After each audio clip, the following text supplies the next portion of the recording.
This podcast contains content generated or significantly edited using artificial intelligence tools. All information is provided for general informational purposes only and reflects knowledge available at the time of publication. It does not constitute financial, investment, or legal advice. We recommend that listeners verify the information independently and consult with qualified professionals for personalized advice. Welcome to the Luxembourg Fundcast. Today, we're doing a deep dive into something really specific, but actually incredibly powerful happening right here in Luxembourg. We're going to unpack how the Grand Duchy has, engineered this really sophisticated ecosystem, the goal, to become a top hub for financing innovation-driven companies. And the secret sauce, based on the material we've looked at, seems to be this deliberate mix. It's a combination of very favorable tax benefits for intellectual property, IP, and some, frankly, remarkably strong lender-friendly security laws. Exactly. It's this synergy that really makes the difference. And that's what we want to explore with you today. Right. If you're in alternative fund financing or maybe involved in sectors like tech, life sciences, digital assets, competitive advantage is absolutely key. And in these areas, the real value, it's often not in the buildings or machines. It's intangible. It's the IP, the patents, the software code, the know-how. Stuff that's historically been tricky to finance against, right? Yeah, exactly. It could be quite difficult. But what's fascinating and what the sources really highlight is how Luxembourg has specifically created a landscape. Well, it lets fund managers and companies turn this often abstract IP into something concrete, a high-value asset class you can actually finance. A financeable asset. That's the key transformation. Yes, it's a major strategic shift, enabling that move. And the sources we're drawing on, they point to two main pillars. They call them formidable legal pillars that make this possible. That's the core of it. We'll need to look at each one. First, there's a specific tax regime for IP income. And second, a very powerful financial collateral law. Okay, so we'll break down each pillar. Pillar 1, the tax side. Pillar 2, the security law. And then we'll connect them, see how they work together in practice. Yeah. Especially looking at structures like convertible loans secured by that IP. Got it. So get ready. We're going to uncover how IP moves from just being an asset on paper to a real engine for financing growth here in Luxembourg. Yeah, there are some surprising mechanics in how these legal and tax frameworks mesh together. Let's dive in. Okay, let's start by setting the strategic context. The source material talks about a strategic imperative in alternative fund financing. What's driving this, and why is IP so central? Well, the imperative, it really stems from intense competition and also just the changing nature of where value lies today. Traditional finance often looks for tangible things, buildings, equipment. Right, bricks and mortar. Exactly. But if you look at innovation sectors, biotech companies with their drug pipelines, software firms with their algorithms, digital platforms, the core value, the thing that gives them an edge, it's their intellectual property. So fund managers investing there, they need better tools. They need ways to fund growth without giving away too much equity early on. And they need the assets their companies hold, this IP, to be, attractive collateral for lenders. So it's about making the intangible tangible enough to finance. Precisely. And what Luxembourg has done, according to the sources, is create this environment where IP isn't seen as, risky or illiquid. It's transformed into a high-value, genuinely financeable asset class. And that gives funds operating here an edge. A significant one, yes, in attracting capital and deploying it effectively into those innovation-focused businesses. And this transformation relies on those two formidable legal pillars you mentioned earlier. Can you name them again for us? Sure. The analysis points squarely to two things. First, Article 52 of the Luxembourg Income Tax Law. That's the IP box tax regime. And second, the Law of 5 August 2005 on financial collateral arrangements, often just called the Collateral Law. Okay, Article 52 LIR and the 2005 Collateral Law. Before we dissect them, give us the quick preview. What makes each one so powerful for financing IP?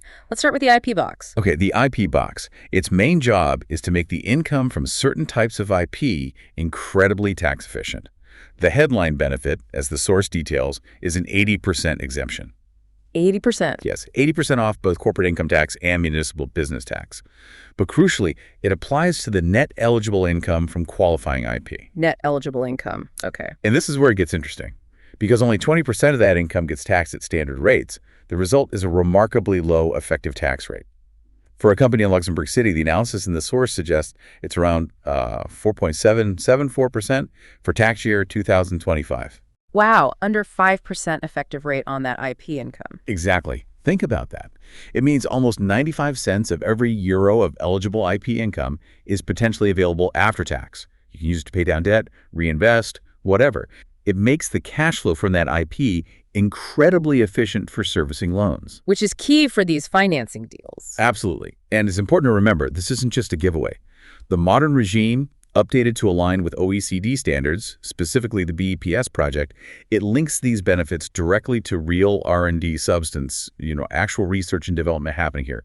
It rewards active innovation. So the IP box boosts the after-tax value, the cash flow potential of the IP. How does the second pillar, the collateral law, fit in? But collateral law is what makes that valuable, tax-efficient IP useful as security. It lets you pledge it effectively. It's widely seen as one of the most creditor-friendly security laws in Europe. It creates a real safe harbor for secured lending. A safe harbor. Yeah. What are the key features? Two main things stand out. First, bankruptcy remoteness. This is huge for lenders. If the company giving the pledge gets into financial trouble, insolvency, restructuring, a valid pledge under this law holds up. It remains effective, enforceable. So the lender's claim on the IP is protected even if the borrower goes under. Yes. It's shielded from being challenged or clawed back into the general pool of assets for other creditors. It gives lenders massive certainty their collateral is safe. Okay, bankruptcy remoteness. What's the second key feature? Speed and flexibility of enforcement.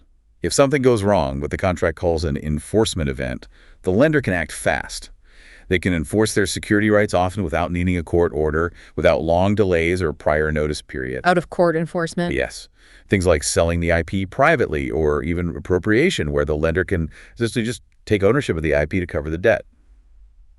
And the source highlights some very recent developments, late 2024. Ah, yes, the confirmations. Exactly. Yeah. Legislative changes and a Supreme Court ruling confirm that this law's protection has global reach. It applies against insolvency proceedings anywhere in the world, inside or outside the EUEA.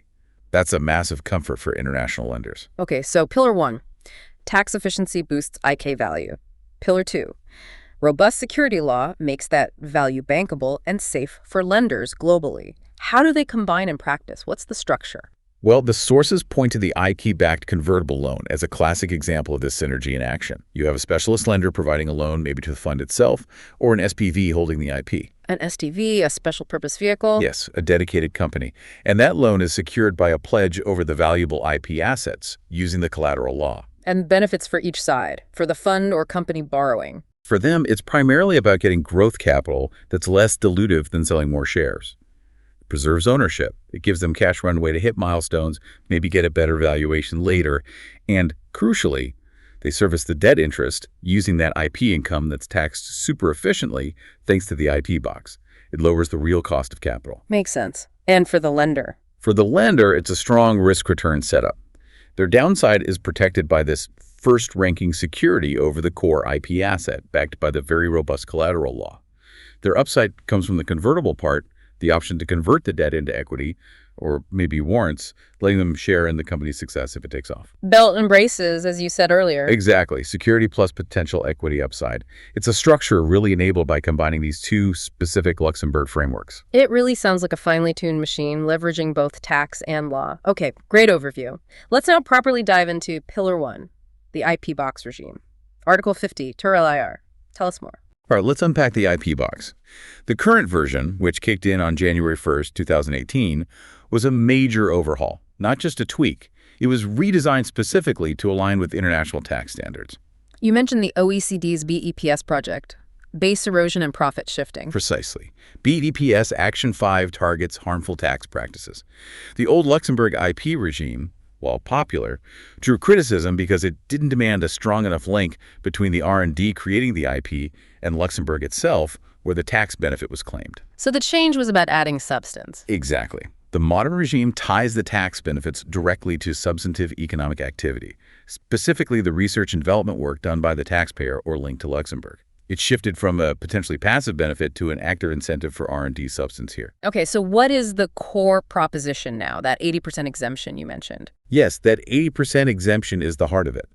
It applies to both corporate income tax and municipal business tax, but only on the net eligible income from qualifying IP assets.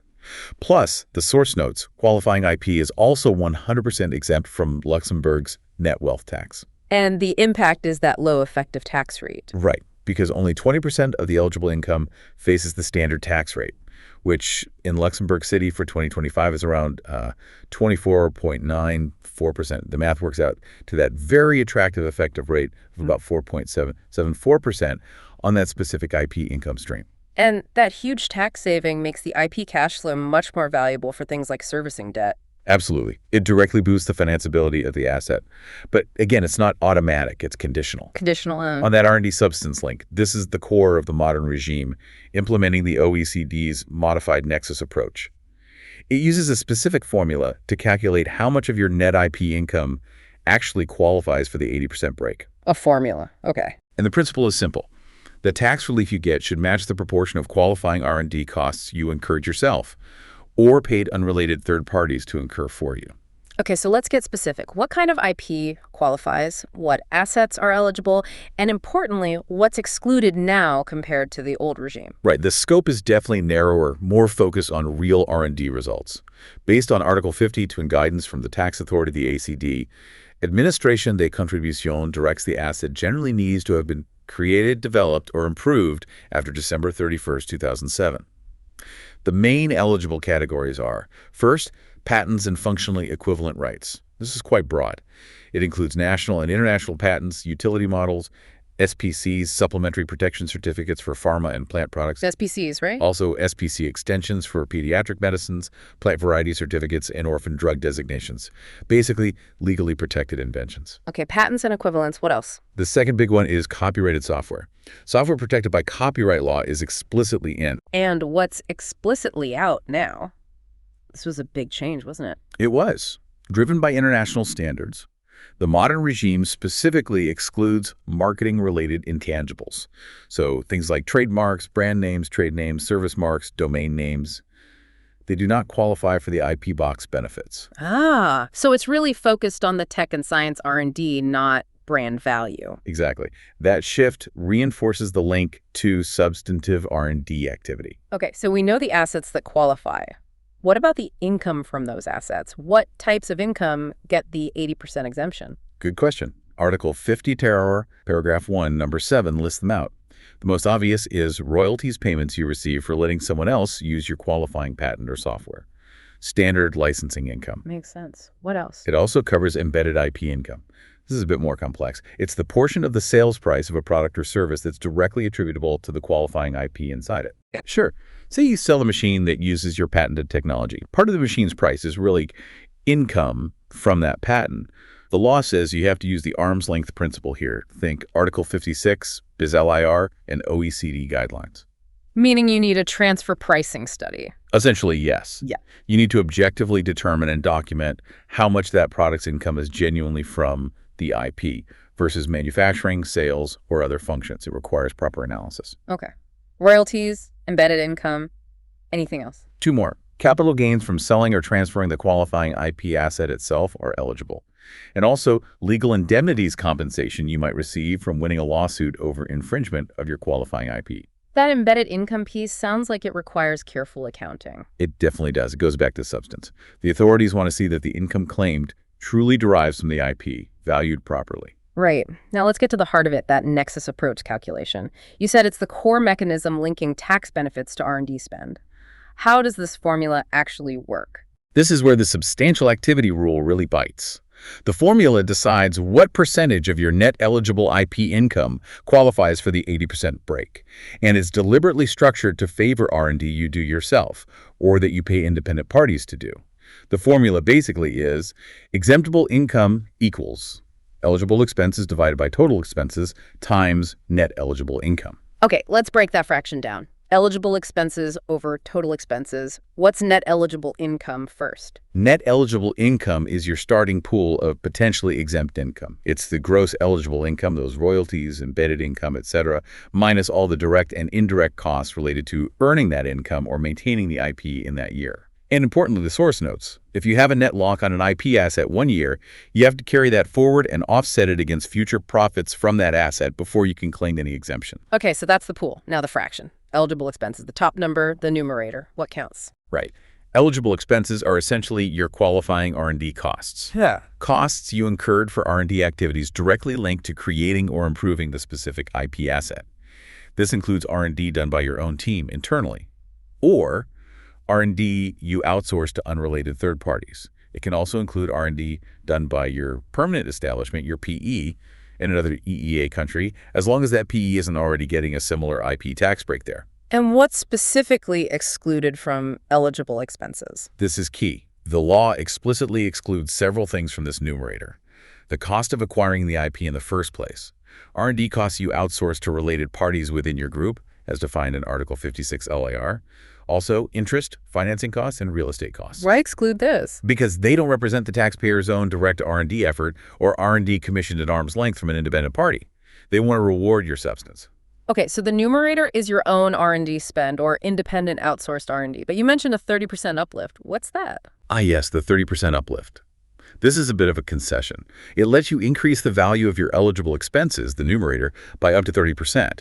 But the total can't exceed the denominator, total expenses. And the purpose of this uplift? It's basically to partially compensate for those costs that are excluded from the numerator, like acquisition costs or related party R&D costs. It makes the regime a bit more attractive, even if you have a mixed strategy. Maybe you acquired some tech or used some group R&D services alongside your own efforts. Okay, numerator is eligible R&D, potentially boosted. What's the denominator, total expenses? Total expenses is the broader cost base for the IP. Yeah. It's the sum of those eligible expenses, the numerator amount before any uplift, plus any IP acquisition costs, plus any related party R&D costs. Right, so acquisition costs and related party R&D are in the denominator, but not mostly in the numerator.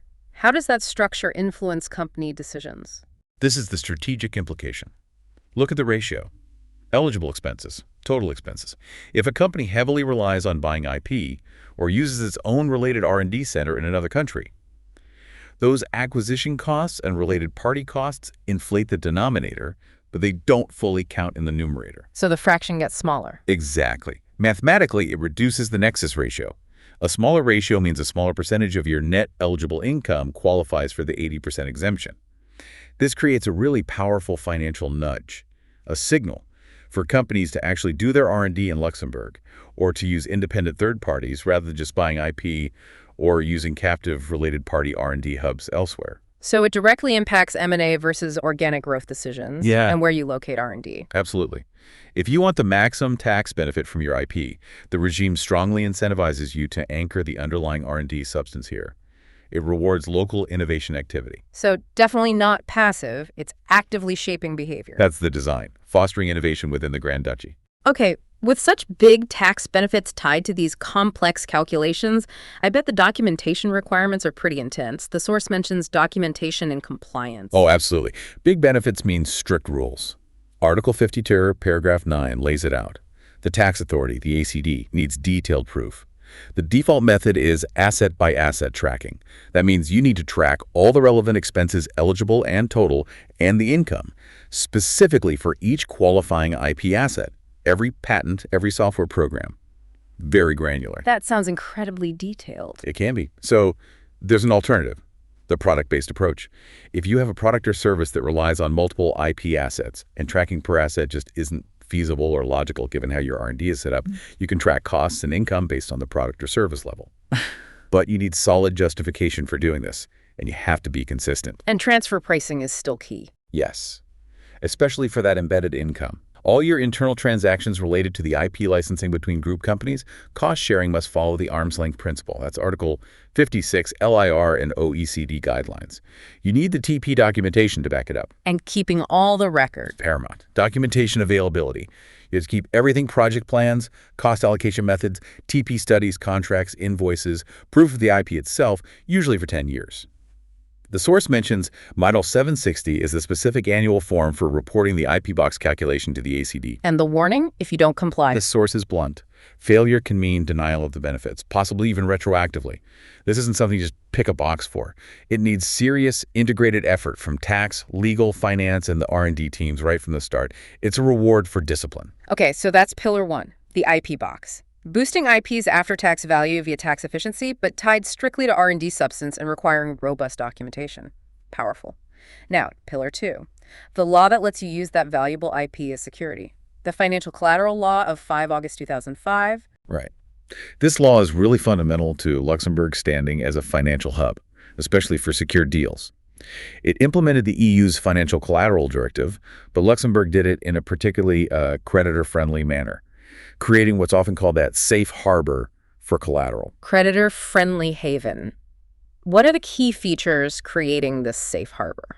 The absolute standout feature is bankruptcy remoteness. For a lender, this is gold. A valid pledge under this law is legally protected if the borrower has financial distress, insolvency, reorganization, whatever. It survives bankruptcy. Yes, the pledge remains valid, enforceable. The secured creditor keeps their priority claim on that specific IP asset. It's shielded from clawback rules or freezes that might normally apply in bankruptcy. It essentially ring-fences the collateral for the lender. Huge certainty. Okay, bankruptcy remoteness. What else makes it so strong? Second is the speed and flexibility of enforcement. When a pre-agreed enforcement event occurs, and we'll see that can be defined very broadly, the lender can act immediately, often without needing a court order or giving formal prior notice. No court involved. That's fast. Very different from many other places where enforcement can be slow and court-supervised. Here, the law allows for quick, out-of-court action. Like what kind of action? Well, the source mentions private sale of the pledged assets, provided it's done on commercially reasonable terms, but also, significantly, appropriation. The lender can simply take ownership of the pledged IP in satisfaction of the debt. Very powerful. And there's also broad contractual freedom. The parties can agree on a lot of the terms, especially the definition of that enforcement event. Recent updates confirm this can be incredibly broad. An event of default or any other event whatsoever is agreed between the parties. Any event whatsoever. Yes. So it's not just missing a payment. Lenders can negotiate triggers based on financial health indicators, covenant breaches, anything signaling increased risk, allowing very early intervention. That sounds incredibly lender protective. And the source mentioned reinforcing the fortress, recent updates, particularly that 2024 development on global reach. Yes, that was a major clarification and really important for the international market. Early in 2024, a Court of Appeal ruling caused some ripples. It suggested the law's insolvency protection might only work against bankruptcies opened within the European Economic Area. Which would worry lenders outside the EEA. Exactly. Lenders in, say, New York or London, lending to Luxembourg structures. But the reaction was swift. By July 2024, the Luxembourg legislature amended the law, explicitly stating it applies against national or foreign provisions, defining foreign to cover any state, inside or outside the EEA. They said this was just clarifying the original intent. And the Supreme Court weighed in, too. It did. In December 2024, the Supreme Court, the Cour de Cassation, overturned that earlier appeal court ruling. It definitively confirmed the global scope.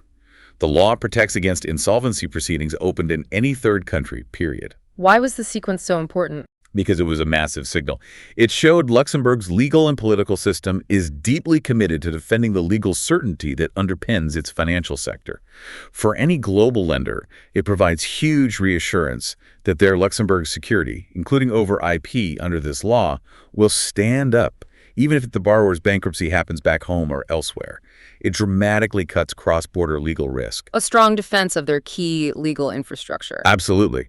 And the source also notes other modernizations updated auction rules, confirming it applies to DLT-based financial instruments, keeping the law current. Okay, so the collateral law provides this incredibly robust framework for creating and enforcing security, offering exceptional protection and flexibility, especially for creditors.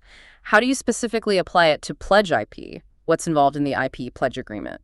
Right. While often used for financial assets like shares or bank accounts, the law works perfectly well for intangibles like IP. You can pledge specific IP rights patents, copyrighted software as security. It starts with a written agreement. The pledge needs to be documented in writing. Usually a private agreement, sui signe privé, is enough under the collateral law, though sometimes parties might opt for a notarial deed for extra formality, especially cross-border. The underlying legal idea is dispossession, transferring control. For intangibles, this happens through perfection formalities. Perfection is the critical step. It makes the pledge effective not just between the borrower and lender, but against everyone else, third parties. This is vital for priority and enforceability. How do you perfect a pledge over IP? It depends on the type of IP. For registered IP, things like trademarks, designs, patents that have official public registers, perfection requires recording the pledge in that specific register. So, for Benelux trademarks designs, you register it with the BOIP, the Benelux Office for Intellectual Property. For national patents, with the Patent Registry at the Ministry of the Economy. This registration puts the world on notice that the asset is pledged. Like a public flag on the asset. What about unregistered IP, like software? For unregistered IP, like copyrighted software, there's no central registry. So the pledge is typically perfected just by signing the written pledge agreement itself. But to make it practically effective against third parties, the agreement needs to be really well drafted. It needs a crystal clear description of the pledge software and strong contractual clauses giving the lender control-like rights to approve licenses or transfers. So for unregistered IP, the strength is all on the contract drafting and control clauses. Exactly. Unlike registered IP, where the public notice provides that external shield, here the contract is the shield, largely, a key difference. Very important distinction. Okay, let's zoom in on the pledge agreement document itself. The source gives a clause-by-clause look. What are the essential parts we should understand? Right. The pledge agreement is the rule book for the security. They're always tailored, but follow a common structure. You start with the granting clause. This is the formal bit where the pledger grants the security. It'll typically say something like, they grant a first-ranking pledge over the defined pledged assets, the specific IP, as continuing security for the secured liabilities, the debt. First ranking means priority. Continuing security means it covers the debt until fully paid off. Okay. And secured obligations. This defines precisely what debt the IP secures. For a convertible loan, it has to be broad. Principal, interest, including any PIK interest rolled up, fees, costs, everything owed under the loan agreement. Then representations and warranties, reps and warrants. Yes. These are statements of fact the pledger makes when signing. Crucial for IP. Things like, we legally own this IP. It's valid and in good standing. There are no other liens on it. Granting this pledge doesn't breach other contracts. If these are wrong, it can trigger enforcement. And the ongoing promises, the covenants. These are promises about how the pledger will behave regarding the IP while the pledge is active. They protect the collateral's value. Positive covenants are things the pledger must do. Maintain the IP registrations, pay fees, tell the lender about any infringement threats, take action to defend the IP. Negative covenants are things the pledger must not do without the lender's okay. These prevent actions that could weaken the collateral. Selling it, transferring it, granting exclusive licenses, non-exclusive might be okay under certain conditions, creating more security over it. All designed to keep the IP safe and valuable for the lender. What actually allows the lender to step in? The enforcement event. This is critical, and as we said, the collateral law allows huge flexibility here. It defines the triggers. Missing loan payments is standard, obviously, but it's often much broader. Breaching any reps or covenants, the pledger becoming insolvent, maybe even hitting certain negative business milestones related to the IP's value. That any event whatsoever, language gives lenders scope to define triggers covering various risks. And the enforcement mechanics. How does the lender actually take action? This clause spells out the process, leveraging those powerful out-of-court remedies from the collateral law. It confirms the lender's right to appropriate the IP, sell it privately, or appoint a receiver. A key negotiation point the source highlights is how the IP gets valued if the lender appropriates an independent expert. Internal assessment, quick quote, lenders want speed, borrowers want fairness. Okay. Now, the really crucial part for convertible debt, the release of pledge termination. How does the security end? This needs absolute precision. Under Luxembourg law, a pledge is an accessory right. It only exists because the main obligation, the debt, exists. Think of it like a shadow. If the object casting the shadow disappears too. So when the convertible loan converts? When the loan converts to equity, the debt is legally extinguished. Yeah. It's settled by issuing shares, not cash, that's gone. The inescapable legal result. The pledge, being accessory to that now gone debt, automatically becomes objectless. It is also extinguished. It simply cannot secure a non-existent debt. Okay, legally it's gone, but practically? Practically, this is vital. The source stresses that the pledge agreement and the loan agreement must have perfectly synced, ideally self-executing, release language. When valid conversion happens, the security must terminate cleanly in the paperwork and, crucially, be removed from public registries. If not, that's the zombie pledge you mentioned. Exactly. The risk is the pledge is legally dead, but its ghost remains on the public IP register, like the Patent Office or BOIP. This creates a major headache, a cloud on the company's IP title. Which would scare off future investors or buyers. Absolutely. They demand clean title to the core assets. Finding an old, undischarged pledge can stall or kill deals. The course points out that expert drafting to ensure automatic release on conversion is a hallmark of a well-run transaction, avoiding this nasty third-order risk. Fascinating and a bit scary. Shows the detail needed. Okay, we've got the IP box, tax benefits, the collateral law security, the pledge mechanics. Let's put it all together. Convertible loans secured by IP pledges. Yes, this is where the strategy really comes alive. It's the smooth integration. IP box efficiency making debt service cheaper, collateral law making the IP great security. Together, they enable this sophisticated financing tool. Let's look at structuring the deal. Who, why, and when. Who are the usual parties? Okay, the borrower. It's typically a Luxembourg entity, could be an alternative investment fund itself, maybe a RAIF, or Reserved Alternative Investment Fund, or an SCSP, that's a Société Uncommandite Spéciale, a special limited partnership. Very flexible partnership structure. Or an SPV. Or, quite often, yes, a dedicated SPV, a special purpose vehicle, set up just to hold the IP assets, often structured as a SOPARFI, a Société de Participation Financière, that's a standard, fully taxable Luxembourg holding company. This SPV might hold IP from several of the fund's portfolio companies. And the lender, not your high street bank. Generally not, no. The sources point to specialist lenders, firms that understand both venture debt and IP valuation and risk. Think venture debt funds, private credit specialists, institutional lenders focused on growth stage, tech, and life sciences. Okay, and the why? What motivates each side? For the fund or the company borrowing, the big driver is less dilutive capital. Compared to selling equity, debt preserves ownership for existing shareholders. It gives them cash to hit milestones, grow faster, maybe get a higher valuation next time they raise equity. And crucially, that low IP box tax rate, around 4.774%, makes servicing the interest payments super efficient, lower cash burn. Less dilution, efficient servicing. And for the lender? For them, it's a compelling risk-return blend. Downside is limited by that first-ranking security over the core IP, enforceable under the strong collateral law. Upside comes via the equity conversion right, or maybe warrants, letting them share in the company's growth if it succeeds. It's secure debt with an equity kicker.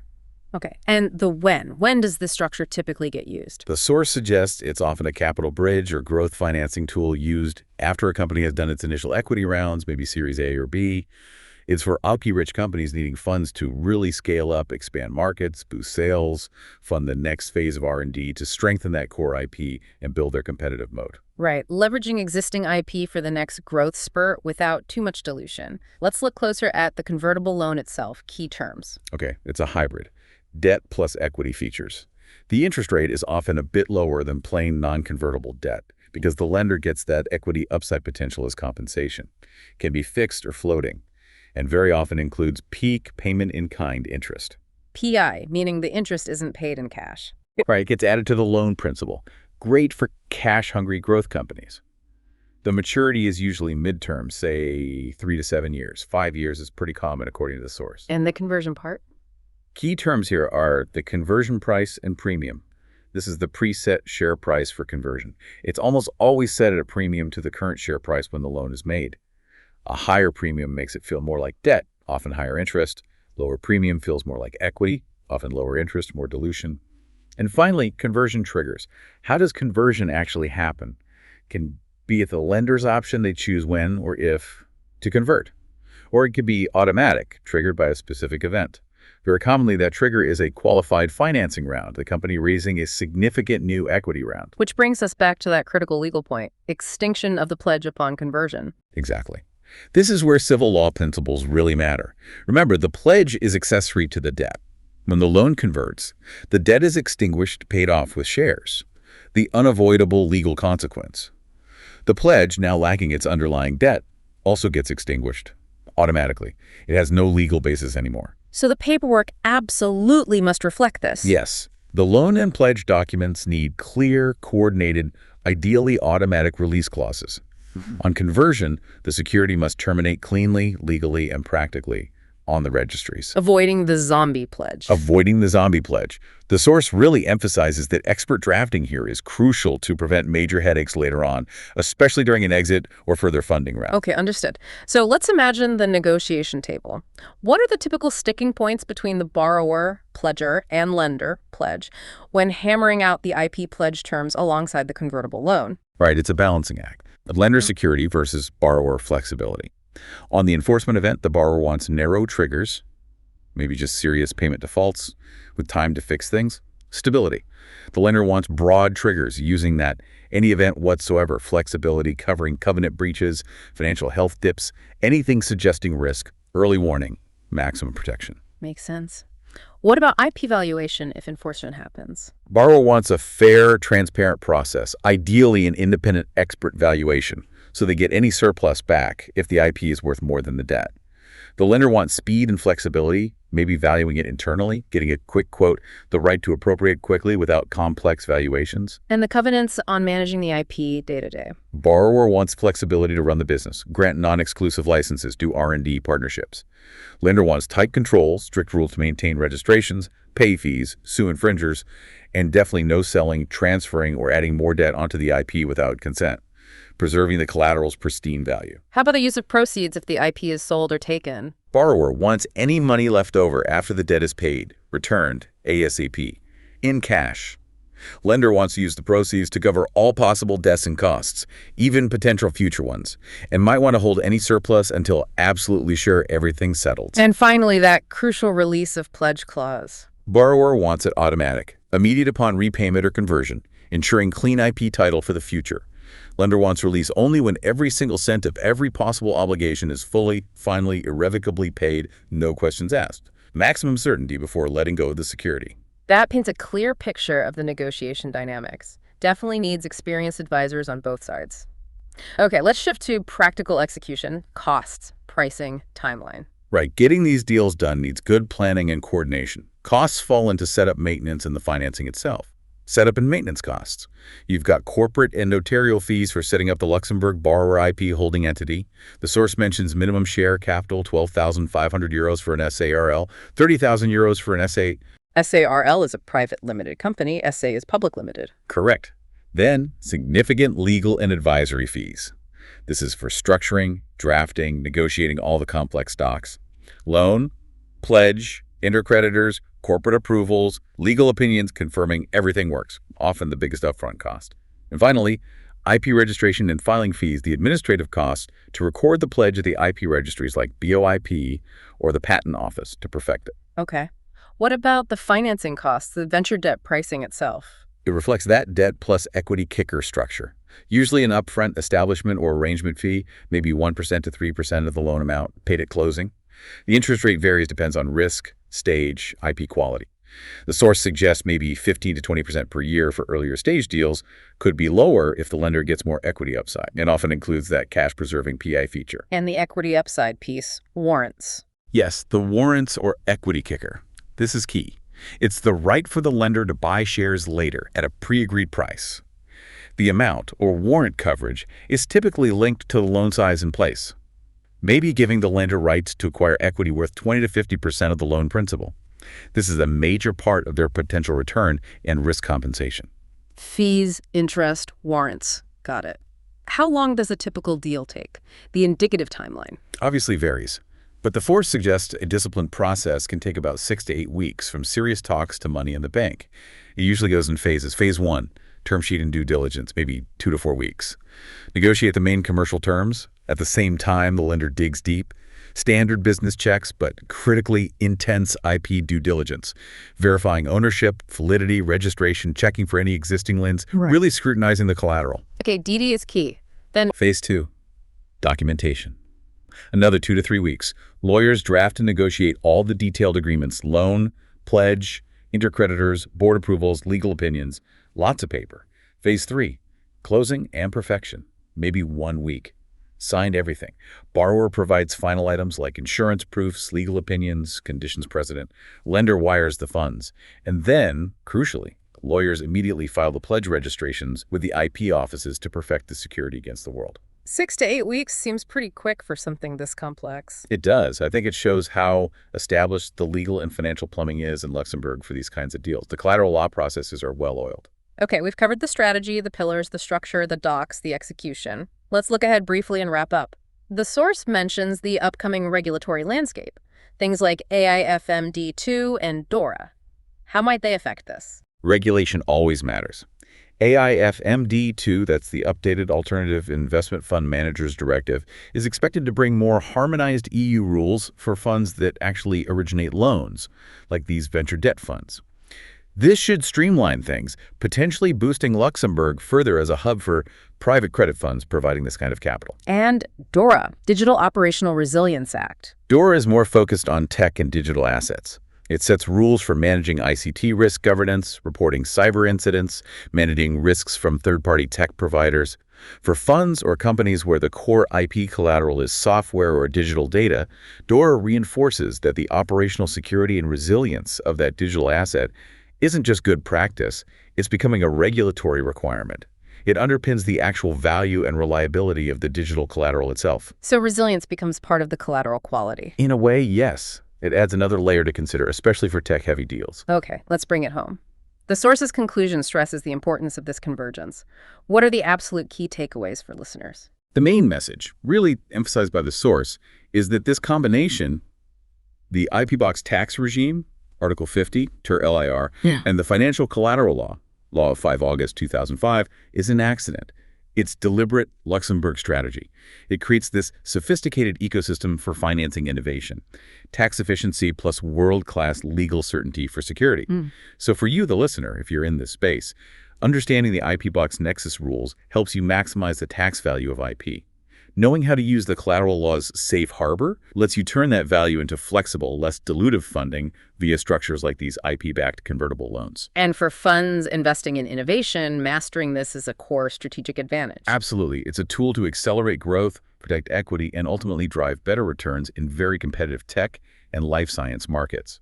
It shows how specific legal and tax design can genuinely unlock value and fuel innovation. It really does. And thinking about that 2024 defense of the collateral law's global reach. Yeah, that sequence, the legislative clarification, the Supreme Court ruling, it wasn't just technical.